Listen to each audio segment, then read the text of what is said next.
इस बीच एक और बड़ी खबर आपको बता रहे हैं। वक्फ बोर्ड बिल मुद्दे को लेकर किरोड़ी लाल मीणा ने उन्होंने प्रेस कॉन्फ्रेंस में कहा कि कई भूमियों पर मिनी पाकिस्तान बसा दिया गया है। वक्फ बोर्ड बिल मुद्दे को लेकर प्रदेश भाजपा कार्यालय में डॉक्टर किरोड़ी लाल मीणा ने प्रेस वार्ता कॉन्फ्रेंस की है। आपको बड़ी खबर बता रहे हैं। उन्होंने इस दौरान कहा कि प्रदेशाध्यक्ष की अनुमति से देश के बड़े मुद्दे पर बोलने आपके बीच आया हूं। कई प्रभावशाली लोगों ने वक्फ की बेशकीमती जमीन को बेच दिया है। कांग्रेस के कुछ नेता लोगों को गुमराह कर भड़का रहे हैं। एक क्यूआर कोड के जरिए पीएम मोदी के खिलाफ एक मुहिम चला रखी है। कांग्रेस के बड़े नेताओं ने इस मुद्दे पर एक एजेंडा चला रखा है। बिल का विरोध कर रहे हैं लोगों का कांग्रेस से रिश्ता है।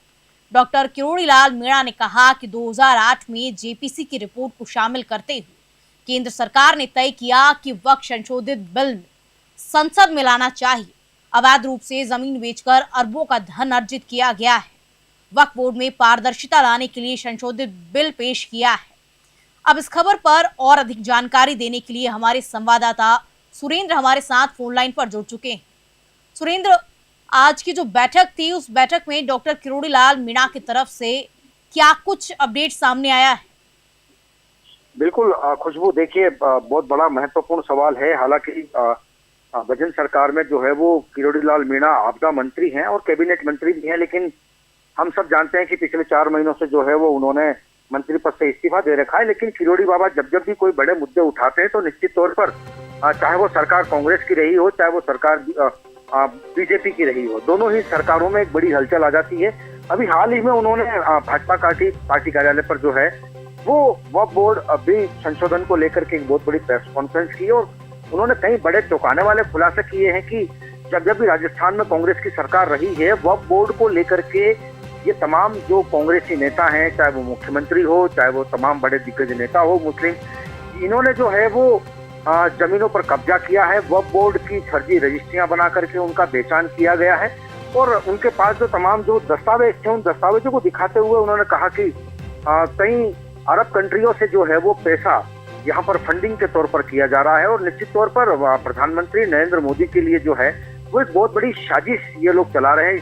उन्होंने क्यूआर कोड भी जो है वो जारी किया। उस क्यूआर कोड के जरिए कोई भी अभिव्यक्ति की आजादी के तहत अपनी जो भी बात लिखना चाहता है क्यूआर कोड स्कैन के जरिए वो एक एजेंडा चला करके वो इस तरीके से कर सकते हैं।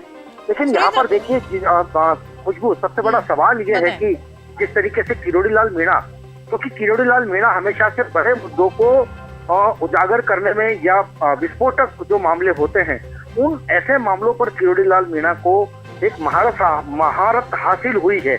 तो निश्चित तौर पर अब इस वाले मुद्दे को लेकर के भी राजस्थान की प्रदेश की सियासत में खुशबू बहुत बड़ा जो है वो हलचल पैदा होगी।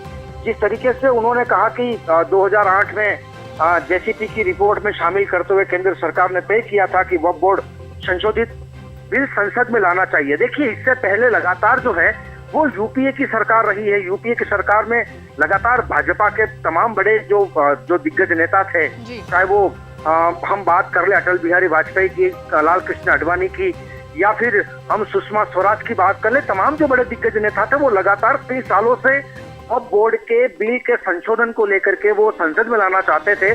लेकिन उस वक्त तत्कालीन सरकार यूपीए की थी और यूपीए सरकार नहीं चाहती थी कि इस वक्फ बोर्ड का संशोधन बिल यहाँ पर संसद में पास हो। लेकिन मोदी के तीसरे कार्यकाल में इस बहुत बड़े मुद्दे को यहाँ पर उठाया गया और निश्चित तौर पर जब ये बिल यहाँ पर पास होगा तो खुशबू, आप ये मान के चलिए कि निश्चित तौर पर जिस तरीके से जो वक्फ बोर्ड की फर्जी रजिस्ट्रियां की गई है, अवैध कब्जे किए गए हैं, उन तमाम चीजों की जांच होगी और जो भी बड़े नेता होंगे वो बहुत जल्दी जो है वो सामने आएंगे। खुशबू, अच्छा, कांग्रेस की तरफ से इस पे एजेंडा चलाया गया तो कांग्रेसियों का मेन मुद्दा आपको क्या नजर आ रहा है?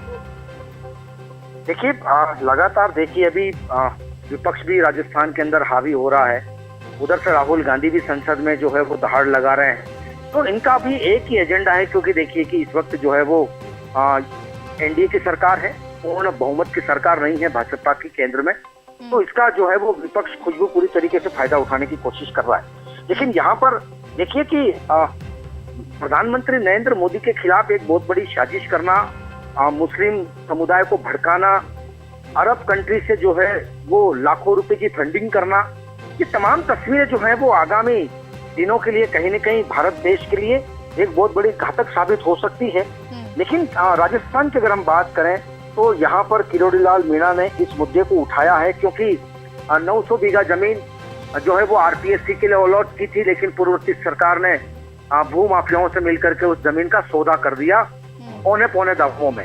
ऐसी कई कॉलोनियां उन्होंने बताई है, उनके पास तमाम दस्तावेज थे, दस्तावेजों के जरिए उन्होंने कहा है कि इनकी पूरी जांच होनी चाहिए, साथ ही साथ वक्फ बोर्ड को लेकर के जो है वो संशोधन होना चाहिए, क्योंकि ऐसे कई जो कांग्रेसी मुस्लिम नेता हैं वो वक्फ बोर्ड को लेकर के जो है वो फर्जी रजिस्ट्रियां बना रहे हैं। इसके साथ साथ जो है जो मूलभूत सुविधाएं वक्फ बोर्ड के जरिए एक आम मुस्लिम व्यक्ति को मिलनी चाहिए सुविधा, वो सुविधाएं जो है वो नहीं मिल रही है। देखिए इसके पीछे की सियासत खुशबू यही है, क्योंकि बड़े नेता नहीं चाहते हैं कि वक्फ बोर्ड के जरिए जो एक आम मुस्लिम व्यक्ति को जो सुविधा मिलनी चाहिए वो सुविधा नहीं मिल करके ये सिर्फ अपने स्वार्थ के लिए इन बड़े बड़े पदों पर बैठे हुए हैं, और इन बड़े बड़े पदों पर बैठे रहते हुए वक्फ बोर्ड की तमाम संपत्तियों को खुर्द-बुर्द करके ये कहीं न कहीं बहुत बड़ी धनराशि अर्जित करना चाहते हैं। बिल्कुल सुरेंद्र, एक बड़ा सवाल ये भी है कि भजनलाल कैबिनेट से इस्तीफा देने के बाद आज 4 महीने बाद किरोड़ी लाल मीणा आज एक बैठक में शामिल हुए हैं। इसके पीछे का क्या कारण आपको नजर आ रहा है? देखिए बिल्कुल सवाल आपका बड़ा लाजमी है खुशबू। निश्चित तौर पर इसे समझना होगा कि 4 महीने का वक्त बीत चुका है, न तो किरोड़ी लाल मीणा का इस्तीफा स्वीकार किया जा रहा है और न अस्वीकार किया जा रहा है, क्योंकि देखिए किरोड़ी लाल मीणा जब सड़कों पर उतरते हैं, इंकलाब की आवाज को बुलंद करते हैं, वो ये नहीं देखते हैं कि सरकार किसकी है। अभी वर्तमान में लगातार किरोड़ी लाल मीणा अपनी ही सरकार को चुनौती देते हुए नजर आ रहे हैं। देखिए कि वो कई बार उन्होंने कहा है कि मैं मुख्यमंत्री से मिल चुका हूं आरपीएससी को लेकर के या 2021 की एएसआई भर्ती को लेकर के, और इसके अलावा और भी कई बड़े बड़े मुद्दे हैं उनको लेकर के वो मुख्यमंत्री से मिल चुके हैं, सचिव गृह सचिव से मिल चुके हैं। तो लगातार जब ये इनका मिलने का दौर हो रहा है, लेकिन यहाँ पर खुशबू ये चीज देखी जा रही है कि जब जब भी किरोड़ी लाल मीणा कोई बड़े मुद्दे को लेकर के जब मुख्यमंत्री से मिलते हैं, गृह सचिव से मिलते हैं, तो उनकी बात को सुना नहीं जा रहा, क्योंकि देखिए अगर उनकी बात को अगर सुना जाता तो अब तक किरोड़ी लाल मीणा ने जो तमाम मुद्दे उठाए हैं उस पर कुछ हलचल नजर आती। लेकिन 4 महीने का वक्त बीत चुका है, इस्तीफा दे चुके हैं। हालांकि वो एज एक विधायक, क्योंकि बार बार वो यही कह रहे हैं कि वो एज एक विधायक के तौर पर जो है वो तमाम चीजें उठा रहे हैं, क्योंकि वो ये कहते हैं कि मैं राजस्थान का एक आम व्यक्ति और एक आम नागरिक हूँ।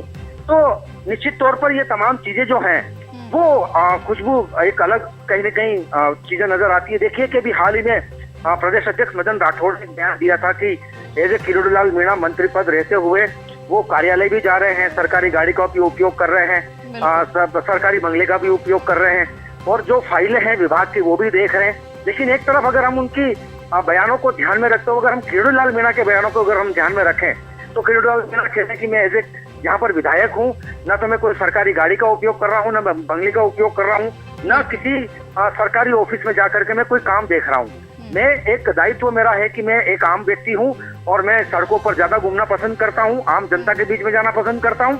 अब देखिए कि किरोड़ी लाल मीणा और मदन राठौड़ के दोनों ही बयानों में बहुत बड़ा विरोधाभास नजर आ रहा है। तो निश्चित तौर पर हम ये कह सकते हैं कि अब बीजेपी में अंदर खाने कुछ अलग खिचड़ी पक रही है। अब इसका जायका जो है खिचड़ी का वो कहीं न कहीं राजस्थान की भाजपा में एक अलग तस्वीर बना रही है, एक अलग माहौल बना रही है खुशबू। निश्चित तौर पर ये तमाम तस्वीरें बहुत जल्दी सामने आ जाएगी कि भाजपा में ऐसी कौन सी खिचड़ी पक रही है, क्योंकि भाजपा की कथनी और करनी दोनों में फर्क नजर आता है। अब देखिए कि इधर से भजनलाल सरकार तो बिल्कुल साइलेंट हो चुकी है, लेकिन अब किरोड़ी लाल बाबा जो हैं वो वायलेंट की ओर बढ़ना चाह रहे हैं, क्योंकि लगातार देखिए कि वो जब मुद्दे उठा रहे हैं तो उन मुद्दों पर सरकार को एक बहुत बड़ा स्टैंड लेना पड़ेगा। सरकार को वो मजबूर कर देंगे और सरकार जब वो बैकफुट पे आएगी तो निश्चित तौर पर यहाँ पर किरोड़ी लाल मीणा के मुद्दों की यहाँ पर खुशबू जीत होगी। बिल्कुल सुरेंद्र, बहुत बहुत धन्यवाद आपका फोन लाइन पर हमसे जुड़ने के लिए और ये तमाम जानकारी साझा करने की। तो देखा आपने कि किस तरीके से आज किरोड़ी लाल मीणा ने प्रेस कॉन्फ्रेंस की और प्रेस कॉन्फ्रेंस में उन्होंने कहा कि वो सिर्फ और सिर्फ प्रदेशाध्यक्ष मदन राठौड़ के कहने पर उस बैठक में शामिल हुए हैं और एक विधायक के तौर पर वो बैठकों में शामिल हो रहे हैं और एक बड़े मुद्दे पर उन्होंने बात की। उन्होंने कहा कि कई प्रभावशाली लोगों ने वक्त की बेशकीमती जमीन को बेच दिया है। हालांकि उन्होंने ये भी बताया कि कांग्रेस के लोगों ने एक एजेंडा चला रखा है एक क्यूआर कोड के जरिए वो पीएम नरेंद्र मोदी के खिलाफ जो मुहिम चला रहे हैं। फिलहाल खबरों में इतना ही। तमाम खबरों के लिए बने रहिए News 21 के साथ।